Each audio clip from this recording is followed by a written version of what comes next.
Sign a equal to 3/4 তেন্তে কছ এ আৰু টেন এ উলিয়াব লাগে। চ' মনত ৰাখিবা যেতিয়াই আমাৰ সাইন বা কছৰ বা ত্ৰিগ্নমেট্ৰিৰ অনুপাত দিয়া থাকিব, এইটো হ'ল অনুপাতটো দিয়া থাকিব, তেতিয়া আমি কি কৰিব লাগিব, ইয়াত আমি ধুনীয়াকৈ সমকোণী ত্ৰিভুজ এখন আঁকিব লাগিব। ধৰক এইটো 90 ডিগ্ৰী, এ নামাকৰণ দিব লাগিব, এ আৰু ABC এইটো। এতিয়া এই ত্ৰিভুজটোৰ আমাক ইয়াত চাব লাগিব কোনটো কোণ দিয়া আছে, এ কোণ দিয়া আছে, অৰ্থাৎ এ কোণ সাপেক্ষে আমাক কি কৰিব লাগিব, ইয়াত আমাক ত্ৰিভুজৰ অনুপাতটো লিখিব লাগিব। কেনেকৈ লিখিম, আমি সাইনৰ অনুপাতটো জানো যে লম্ব বাই কৰ্ণ। তো এই ত্ৰিভুজটোত লম্ব কোণটো হ'ব, যিহেতু এ কোণ কোৱা হৈছে, তো এই কোণৰ অপজিট বাহুটো হ'ব লম্ব BC, আৰু কৰ্ণটো সদায় তোমালোকে জানা, কৰ্ণটো সদায় 90 ডিগ্ৰীৰ অপজিটত যোনটো বাহু থাকে এইটো হ'ব কৰ্ণ AC, ঠিক আছে। চ' ইয়াত AC ইকুৱেল টু কি হ'ল আমাৰ 3/4, AC ইকুৱেল টু 3/4।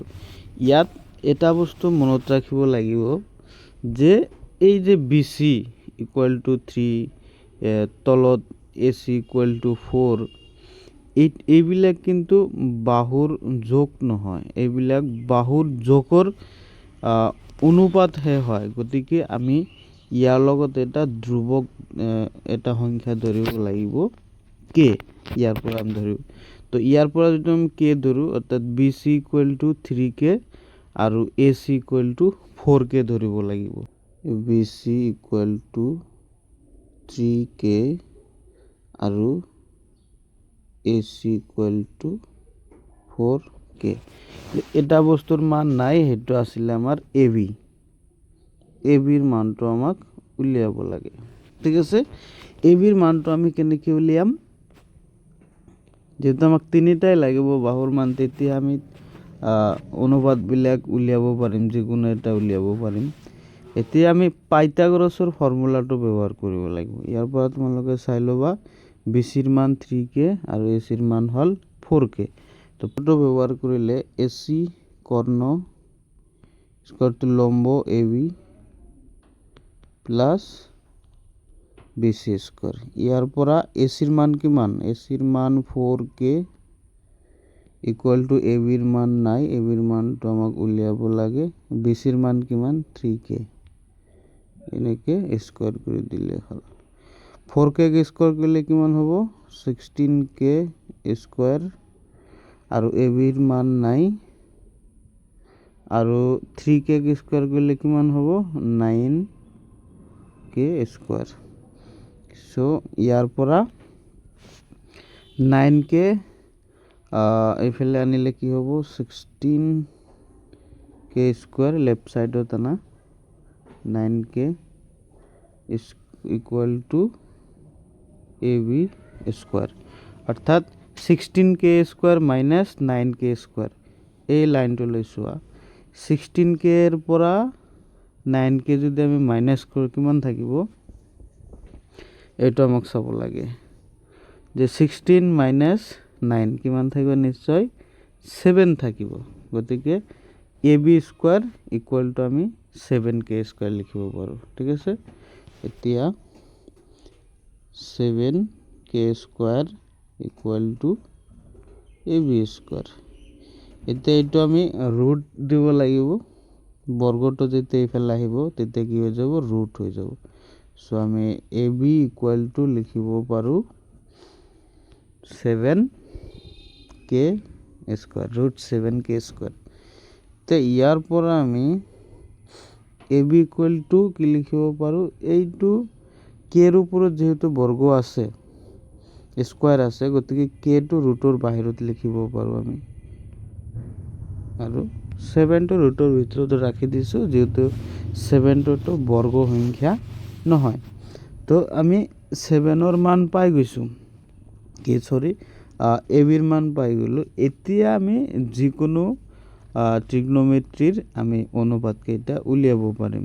কেনেকৈ আমাক উলিয়াব দিছে কি কছে আৰু টেনে উলিয়াব লাগে, ঠিক আছে। তো কছে আৰু টেনে উলিয়াবলৈ হ'লে আমি ইয়াত ত্ৰিভুজটো ধুনীয়াকৈ এইটো তোমালোকৰ আঁকাই থাকিব, মই আকৌ আঁকিছোঁ এইটো, ঠিক আছে। প্ৰথমতে আমি কছ এ উলিয়াব যাওঁ। কছের যেটো আমার অনুপাত সেই অনুপাত মতে ফর্মুলাটো কি হয় ভূমি বাই কর্ণ। সো এ কোণটোর অপোজিট এইটো হ'ব আপোনাৰ লম্ব, ভূমিটো হ'ব এ বি, ভূমি এ বি ভূমি বাই কর্ণ, কর্ণটো এ চি ফিক্সড এ চি।